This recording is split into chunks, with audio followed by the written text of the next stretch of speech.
السلام علیکم ورحمۃ اللہ وبرکاتہ۔ سوال کے دو حصے ہیں۔ پہلا حصہ کفن کے لیے کتنا کپڑا درکار ہے، دوسرا حصہ اہل میت کے گھر سے کھانے کا بندوبست کرانا اور کئی کئی دن ان کے ہاں قیام کرنا، اس کی شرعی حیثیت کیا ہے۔ بسم اللہ الرحمن الرحیم، الحمد للہ وحدہ والصلاۃ والسلام علی من لا نبی بعدہ وبعد۔ قال اللہ تعالی اعوذ باللہ من الشیطان الرجیم، لقد کان لکم فی رسول اللہ اسوۃ حسنہ لمن کان یرجو اللہ والیوم الآخر وذکر اللہ کثیرا۔ رب العالمین کا فرمان ہے، جو شخص تم میں سے جو شخص بھی اللہ سے ملاقات کا ارادہ رکھتا ہے، اللہ پر ایمان ہے، قیامت پر ایمان ہے، والیوم الآخر قیامت پر اس کا ایمان ہے، اور وہ کہتا ہے کہ میں نے اللہ کے سامنے حاضری دینی ہے اور بہت ہی اللہ کو یاد کرتا ہے،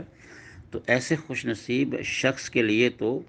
بہترین ماڈل، بہترین نمونہ جس کی پیروی کا اس کو حکم دیا گیا ہے، وہ کون ہے؟ رسول اللہ صلی اللہ علیہ وسلم۔ اور دوسرے مقام پر فرمایا فَلْيَحْذَرِ الَّذِينَ يُخَالِفُونَ عَنْ أَمْرِهِ أَن تُصِيبَهُمْ فِتْنَةٌ أَوْ يُصِيبَهُمْ عَذَابٌ أَلِيمٌ۔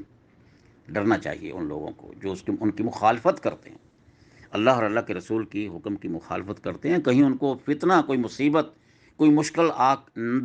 دبوچ نہ لے آ کے، یا ان کو دردناک عذاب نہ پہنچ جائے، دنیا میں بھی اور آخرت میں ڈرنا چاہیے۔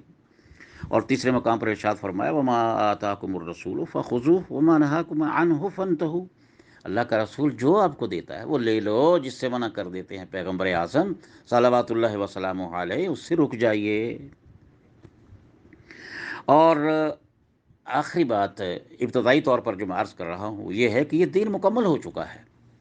میدان عرفات میں جو حکم ملا الیوم اکملت لکم دینکم واتممت علیکم نعمتی ورضیت لکم الاسلام دینا، آج میں نے دین مکمل کر دیا، اپنی نعمت کا اتمام کر دیا ہے، اور میں نے جس دین کو پسند کیا تمہارے لیے اس کا نام اسلام ہے، اس کو مضبوطی سے پکڑنا، اس کے اندر اب کمی بیشی نہیں ہو سکتی، بس مکمل ہو چکا۔ تو اب یہ جو اعمال ہیں، یہ جو سوال کیا گیا، جو اس کا پہلا حصہ ہے تو بڑا سادہ ہے، وہ تو آپ میت کو دیکھیں گے، مرد ہے یا عورت ہے، لڑکا ہے یا لڑکی ہے، چھوٹا ہے یا بڑا ہے، قد کاٹ کے لحاظ سے آپ اس کے لیے کفن کا بندوبست کریں گے۔ اور سنت یہ ہے کہ 3 کپڑوں میں، اور وہ بھی سفید کپڑوں میں، 3 کپڑوں میں نبی علیہ الصلوۃ والسلام کو دفن کیا گیا ہے، کفن دیا گیا ہے۔ تکفین آپ کی کن کپڑوں میں ہوئی ہے؟ 3 کپڑوں میں۔ اور عورت کے لیے کیا حکم ہے کہ آپ 5 کپڑے اس کے بن جاتے ہیں، چادر ہے، نچلا حصہ ہے، اوپرا حصہ ہے، اس کے بعد یہ چادر ہے یا خمار ہے، سر کو دوپٹہ وغیرہ۔ لیکن یہ مسنون ہے، اگر اس میں کمی بیشی ہوتی ہے، اگر ایک ہی چادر ایسی ہے جو سارے جسم کو ڈھانپ لیتی ہے، مرد ہے یا عورت ہے، اس کو یعنی بھلے انداز سے اس کو کور کیا جا سکتا ہے، تو اس میں بھی 2 کپڑوں میں بھی، 3 کپڑوں میں بھی زیادہ ضرورت پڑتی ہے، مجبوری ہو جاتی ہے۔ تو صحابہ کرام کو تو نہیں ملے بھائی، شہدائے بدر احد کو کتنے کپڑے ملے ہیں؟ تو پہلے سوال کا جواب تو یہ ہے کہ یہ آپ اس کی یہ میجرمنٹ نہیں کر سکتے کہ اتنا کپڑا ہو، وہ ان کو جو کفن بناتے ہیں ان کو اندازہ ہوتا ہے کہ یہ اس وقت کتنے میٹر آپ لے کے آئیں گے، لیکن اس کی یاد رکھنا کہ کوئی متعین نہیں ہے کوئی، لہٰذا اس سلسلے میں تو یہ بات واضح ہو جانی چاہیے۔ سفید کپڑے نبی علیہ الصلوۃ والسلام کو پسند تھے، فرمایا اپنے سفید کپڑوں میں اپنے موتا کو، یعنی جو میتیں ہیں ان کو دفن کیا کرو۔ نبی علیہ الصلوۃ والسلام کو سفید کپڑا بڑا پسند تھا۔ آتے ہیں دوسرے حصے کی طرف۔ بنیاد میں نے عرض کر دیا ہے، وہ آیات پڑھی ہیں اور ان کا مختصر ترجمہ کیا ہے، کیونکہ ہمارے ان سوالات کے سلسلے میں جو جوابات ہیں وہ بڑی مختصر ہوتے ہیں، تو تفصیل میں نہیں جایا جا سکتا۔ یہ جو ہمارے ہاں رواج بن گیا ہے نا، تیجا، ساتہ، 40واں اور اس کے بعد برسی وغیرہ، تو یہ یاد رکھنا کہ اس کا دین سے کوئی تعلق نہیں ہے۔ تعزیت ایک اور چیز ہے، اور یہ جو رواج بن گیا ہے، نہ جانے ہم نے نان مسلم سے لیا ہے، ہندوؤں میں ہماری آبادی رہی ہے، اور ان لوگوں سے ہم نے کچھ اس قسم کے تیجا، ساتواں اور 40واں لے لیے ہے، شرعی حیثیت سے اس کی کوئی اصل اور بنیاد نہیں ہے۔ اگر تو یہ رواج ہے تو تب بھی بڑا گندا رواج ہے، بڑا برا رواج ہے، اور اگر یہ اس کو ثواب سمجھ کے کیا جاتا ہے تو پھر یہ بدعت منکرہ ہے، اور یہ ان بدعات میں شامل ہو جائے گی جن کی کوئی بنیاد نہیں ہے۔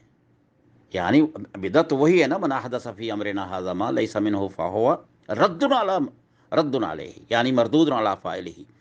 جس کا وجود ہی نہیں ہے، تو دیکھیے کہ نبی علیہ الصلوۃ والسلام کے کتنے پیارے پیارے عزیز بیویاں ہیں، بچے ہیں، بیٹیاں ہیں، لخت جگر ہیں، کتنے لوگوں کو دفنایا نبی علیہ الصلوۃ والسلام نے اپنی زندگی، اپنی حیات مبارکہ میں کتنوں کو دفنایا ہے۔ کیا یہ ایسا وقت ملا ان کو یا انہوں نے کیا ہے؟ صرف یہ ہے کہ تعزیت کے لیے کیا حکم ہے، یہ بولا جائے کہ اعظم اللہ اجرک و احسن عزاءک و جبر مصیبتک، یا دوسرے مقام پر یہ کہا گیا ہے، یہ الفاظ بھی آئے ہیں کہ احسن اللہ عزاءک و جبر مصیبتک و غفر اللہ لمیتک۔ اللہ تعالیٰ بھی آپ کے تعزیت کے اس ماحول میں اللہ تعالیٰ آپ کے ساتھ حسن معاملہ فرمائے۔ یہ نبی علیہ الصلوۃ والسلام کی طرف سے ہمیں جو کلمات ملے ہیں تعزیت کرنے کے، اس قسم کے کلمات بولنے چاہیے، یہ جائز ہے، اس کی گنجائش ہے۔ جہاں تک تعلق ہے نا کھانا کھلانے کا اور پھر ان کے گھر سے کھانا کھلانے کا، سبحان اللہ، کیا یہ عقل گوارا کرتی ہے؟ اس سلسلے میں ذرا نبی علیہ الصلوۃ والسلام کا فرمان سنیے۔ یہ جو اردن میں مقامی موتا پر یہ جو لڑائی ہوئی تھی، اس میں سیدنا جعفر بن ابی طالب، جو حضرت علی بن ابی طالب رضی اللہ تعالی عنہم جمیعا، ان میں یہ جو ان کے سگے بھائی تھے، یہ جب وہاں پر شہید ہو گئے ہیں تو نبی علیہ الصلوۃ والسلام کو خبر مل گئی بذریعہ وحی، تو آپ نے کیا ارشاد فرمایا تھا؟ میرا خیال ہے عقل مند کے لیے اور مسلمان کے لیے یہ کافی ہوگا یہ سن لینا۔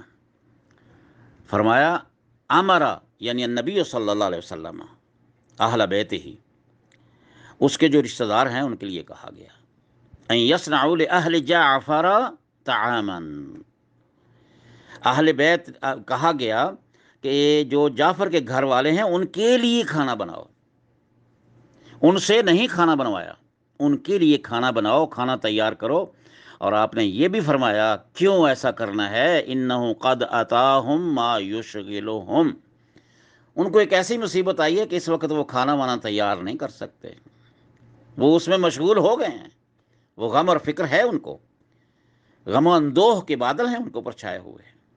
ان کے لیے کھانا تیار کرو تاکہ ان کو اس کی فکر نہ ہو سکتا ہے بچے ہوں، بوڑھے ہوں، بیمار ہوں اس گھر کے اندر، عورتیں ہیں،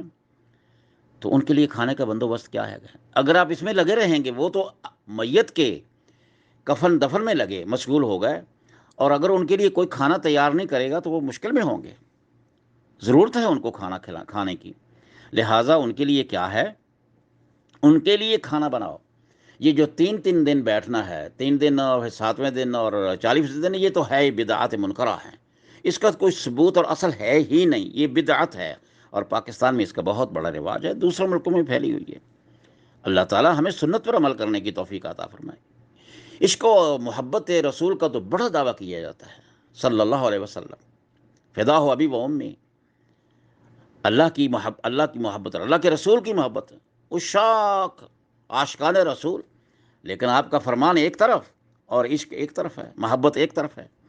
لہٰذا یہ جو 3 دن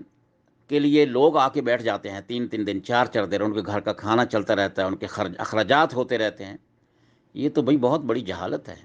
اس کا تعزیت سے کوئی تعلق نہیں ہے، یہ تو شریعت کے خلاف ہے۔ بھائی اگر کسی کے گھر میں تندرستی آدمی، کیونکہ میت وغیرہ فوتیدگی نہیں ہے، بندہ مہمان بنتا ہے تو 3 دن تک تو زیادہ ہے، اس کے بعد تو بوجھ ہے، تو پھر وہ مہمان نوازی نہیں ہوگی، کچھ اور ہوگا۔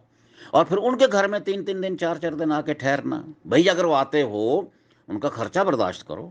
ان کے گھر والوں کو کھلاؤ، گھر والوں کے لیے کچھ لے کے آؤ، بجائے اس کے کہ تم اس کے گھر کا خرچہ کراؤ۔ پہلے ان کو اتنی مشکل اور مصیبت اور مالی مشکل میں اور اقتصادی معاملات بھی ان کے برباد کر کے رکھ کے چلے جاؤ گے، یہ کہاں کا دین اور کہاں کا اسلام ہے؟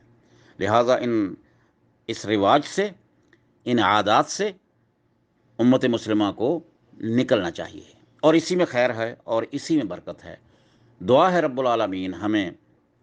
سنت مطہرہ کے مطابق اپنی زندگیوں میں تبدیلی لانے کی توفیق عطا فرمائے، ان بدعات اور خرافات سے بچنے کی توفیق عطا فرمائے۔ ھذا واللہ تعالی اعلم، والسلام علیکم ورحمۃ اللہ وبرکاتہ۔